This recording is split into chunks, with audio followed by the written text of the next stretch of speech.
Okay, so we're just doing a little overview of the 2N hardware interface driver and connecting that up to a 2N device. So the 2N device is in the type of lock, and I'm just going to add it to a room that we have on this system, which is described as the entrance room. So I'm going to add that driver. I'm going to call it the 2N door. I'm not going to license this driver, and for the moment I'm just going to put in the IP address of my 2N, and I'm not going to put in any username and password because I have the authentication set to none. So I'm going to add that device to the system, and it's going to pop up on my room. And if I go into the UI tile, the tile and the interface for this 2N hardware interface driver are not intended to be customer facing. For some nice pretty tiles, you can tie them up to some of our UI tiles. Or of course, with the 2N device, you might just be tying it up to a quick action that's used in the flow with the call, the SIP call to the panel. But if I go into my 2N door on the device, I have some testing tools, commissioning tools. So I can control switch 1. So a press of switch 1 turns us on. I'm just going to turn us over to dark mode because you can see the switches better. So press on switch 1, press on switch 1 off. You can see the indicator I've got set up on the 2N, which shows that operation. We've also implemented monitoring of the I/O on the unit, and the I/O is shown by the red lock sign that's on the 2N, and you can see in Crestron Home that input selection has popped up as well.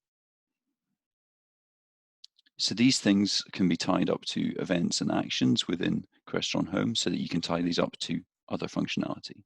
So if I just log into our 2N unit, just to show you some of that setup.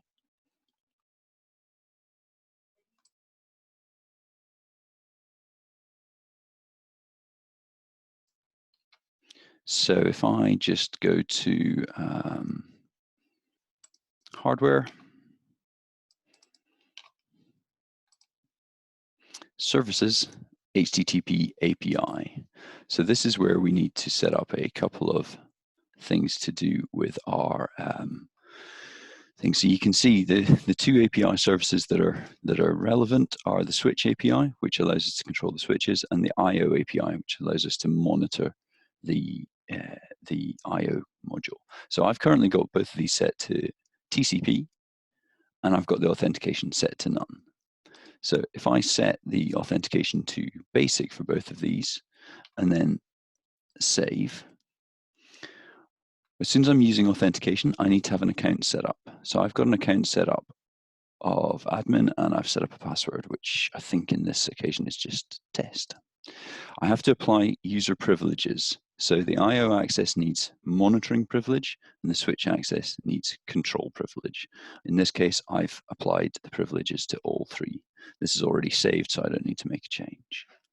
So if I go back into my unit now, I'll see that the switch on and switch off is no longer functioning, is no longer controlling the device.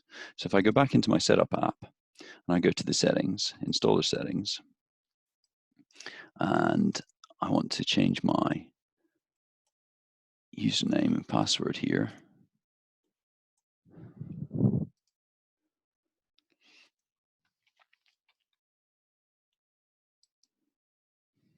Now that I've set that username and password,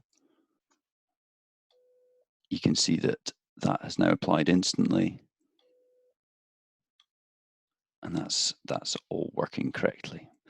If you apply authentication, if you add the password and username in there, but it's not required because you've not got it enabled on the settings of the 2N, that will work. It will, if the services section, if these are set to none, and you've entered a password and username in there, that will still work. So the third example is just the digest authentication. So if digest authentication is a requirement for you, this is also supported. And you'll see that if the, and just, I guess, a final, just to demonstrate that, if I change this password in here,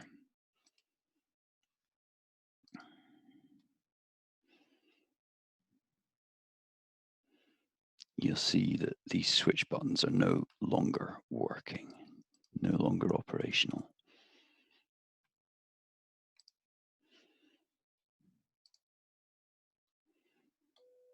And then they're back on again as soon as we do that. The other quick thing I wanted to mention is the switch setup on the devices.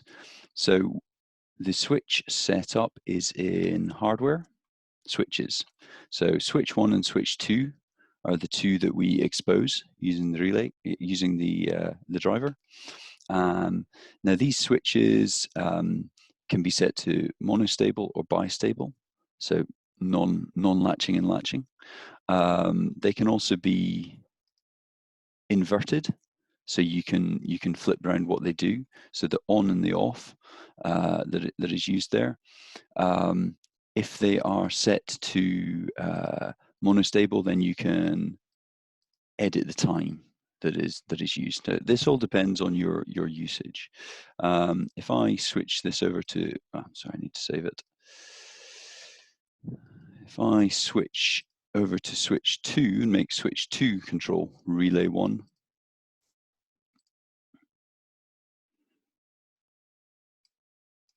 back in R2N, switch 1 is no longer going to do anything, but switch 2 is now controlling our R2N device. Okay, hope that's helpful.